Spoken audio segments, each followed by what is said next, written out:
Estuvieron de locos las noticias empresariales la semana pasada. Por un lado, nos enteramos que Kodak, la empresa que quebró en el 2012, después de que evidentemente después de muchos años haber sido desplazada por las cámaras digitales, estaba recibiendo un préstamo por 765 millones de dólares y hoy en día es una empresa farmacéutica, es decir, que van a destinar esos fondos para entrar a lo que es en el mercado de los fármacos. Esto evidentemente disparó el valor de sus acciones, llegó en algún momento a estar por arriba del 1000% de lo que estaba un par de días anteriores. Se ha estabilizado el precio evidentemente desde entonces, pero básicamente han redefinido lo que es reinventarse durante esta pandemia. También estuvimos viendo que Donald Trump tenía una intención muy seria y formal de banear la empresa TikTok en los Estados Unidos porque se consideraba que esta empresa estaba espiando o era un vehículo de espionaje para el gobierno chino. Evidentemente, ByteDance, la empresa dueña de TikTok o la empresa madre de TikTok en China, dice que evidentemente esto no es cierto y que ellos tienen todos los mecanismos de privacidad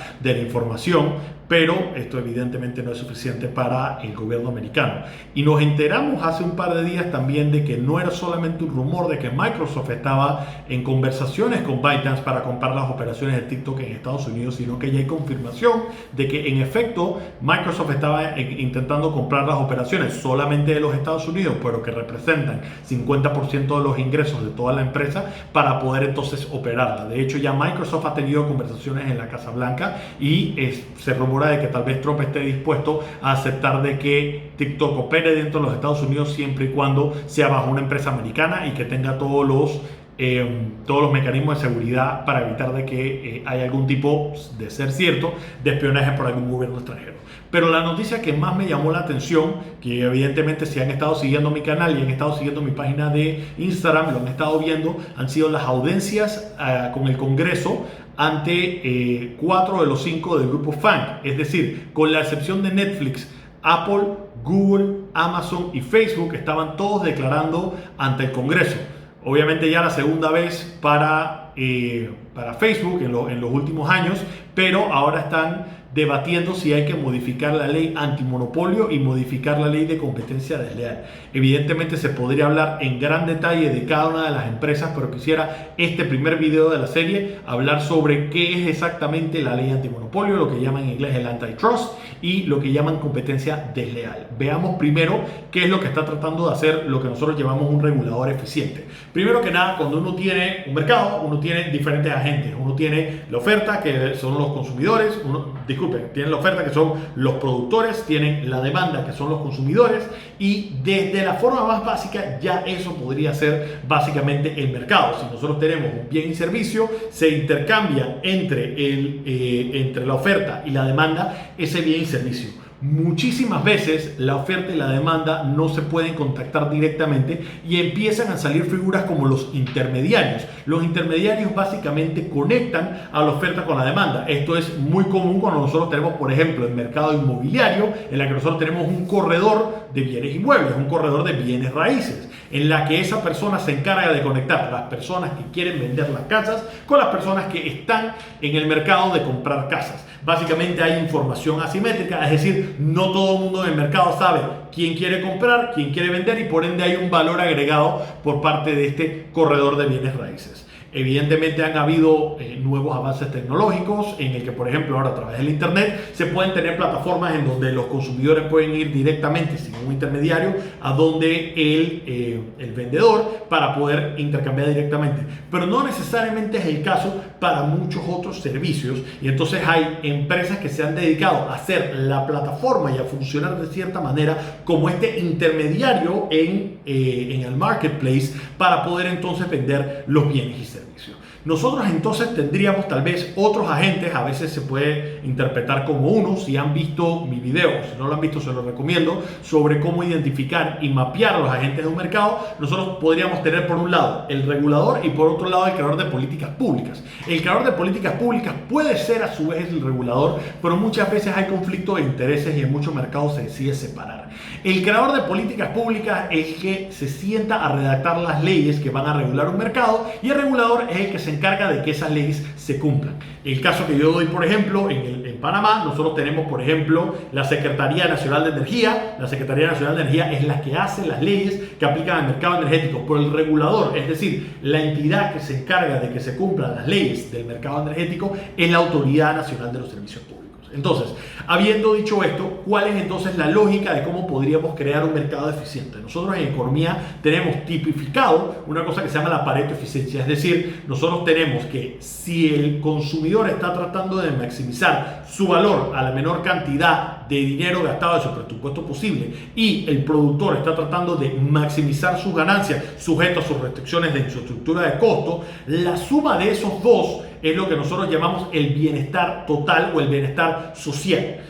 La diferencia entre el valor que paga la demanda y lo que está dispuesto a pagar, eso se conoce como el excedente del consumidor. La diferencia entre lo que cuesta y lo que se está ganando el productor, a eso le llamamos el excedente del productor, también conocido como la ganancia. Es decir, que cuando yo estoy maximizando el bienestar social, básicamente estoy maximizando la suma del excedente del productor con el excedente del consumidor. No necesariamente tiene que ser igual o no necesariamente siempre tiene que ser el excedente del consumidor mayor al excedente del productor. Pero nosotros como economistas consideramos Pareto eficiente aquel punto donde la suma de ambos se maximiza. Es decir, que existe un precio que haya que el consumidor está teniendo el mayor valor al menor costo posible y que el vendedor está teniendo el mejor precio que le dé la mayor ganancia posible sujeto a su estructura de costo.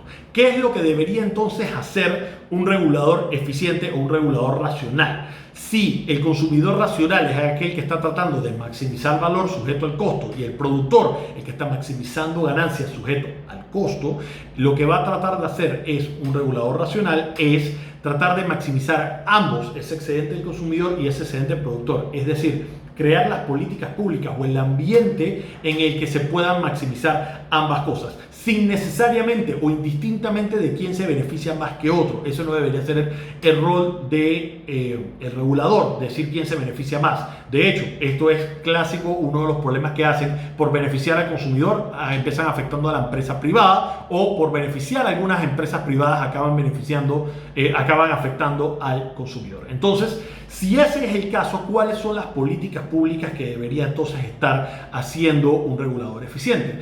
Claramente lo que debería estar haciendo es tratar de eliminar la menor cantidad de ineficiencias que existen en un mercado para que entonces se pueda crear un ambiente en donde se maximice la Pareto eficiencia.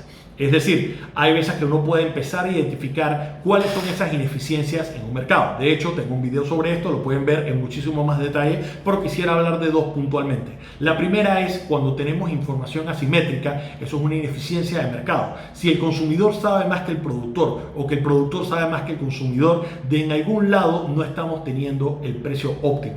¿Por qué? Si nosotros sabemos que el productor está dispuesto a vender el producto, digamos, a $50 y que el comprador está dispuesto a venderlo a $100, puede ser que nosotros no tengamos una asignación eficiente de los recursos. Es decir, la persona está dispuesta a pagar $100 por eso, pero simplemente lo pagó a 50, muy bien para el consumidor, pero tal vez no se vendió la cantidad óptima. Es decir, hay personas que estaban dispuestas a pagar más, pero que no compraron porque no había suficiente incentivo o no habían señales que le dijeran al productor que podría estar vendiendo a un precio más caro, motivándolo a querer vender más unidades. Esa es una manera en la que nosotros vemos ineficiencia y por eso nosotros tratamos de que en muchos mercados haya la mayor cantidad de información disponible tanto para el productor como para el consumidor posible. Por ejemplo, en el mercado de la bolsa de valores en los Estados Unidos tenemos un regulador que es el Securities and Exchange Commission, el SEC, que entre otras cosas lo que trata de hacer es que la información sobre las empresas que cotizan en bolsa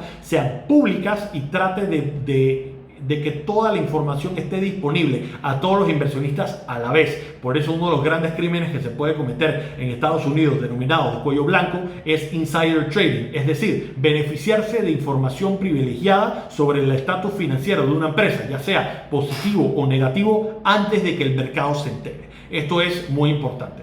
Otro ejemplo que nosotros podríamos tener en donde nosotros tenemos un mercado ineficiente es un mercado donde hay ya sea pocos consumidores o muchos consumidores y pocos productores. ¿Por qué esto es ineficiente? Tengo un video sobre esto donde lo llamo el experimento de las galletas, en el que básicamente vemos la dinámica de mercado, cómo cambia cuando tienes un productor o varios. Normalmente, mientras menos productores tengas, el precio diverge del costo marginal. Es decir, el monopolista o la persona que tiene el poder de mercado va a tratar de que ese precio vaya lo más cercano al valor que tiene el consumidor. Ustedes dirían, si al final es lo que valora el consumidor, ¿qué tiene eso de malo? El problema es que cuando tú tienes a un monopolista o tienes una empresa que domina, desincentiva la innovación y desincentiva la competencia. Es decir, que una empresa nueva pueda llegar y decir, el precio realmente esto es muy por debajo de lo que lo está vendiendo este productor, yo podría venderlo por debajo, pero esa persona que ya está en el mercado, lo que le llaman en inglés el incumbent,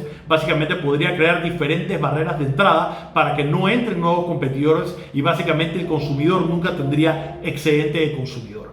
Eso es lo que tratan de evitar a veces los reguladores y los creadores de políticas públicas en las leyes antimonopolio. Es decir, tratar de crear un ambiente competitivo que sea pro mercado en vez de que sea pro negocio. Es decir, en vez de beneficiar a una empresa en particular, tratan de beneficiar a las empresas potenciales que podrían estar entrando al mercado y que por ende estarían beneficiando directamente al consumidor a través de mejor valor y de menor precio. Entonces, en los próximos videos probablemente estaré entrando en detalle de cómo esto afecta particularmente a Amazon, cómo esto afecta particularmente a Facebook, cómo esto afecta a Apple y cómo afecta a Google. A cada uno de esos es diferente, a cada uno de esos se les quiere ver de una diferente manera y por supuesto que hay un tinte político más que económico detrás de esto, por lo menos para el caso de Amazon y para el caso de Google, pero estaré evaluando eso también en videos posteriores.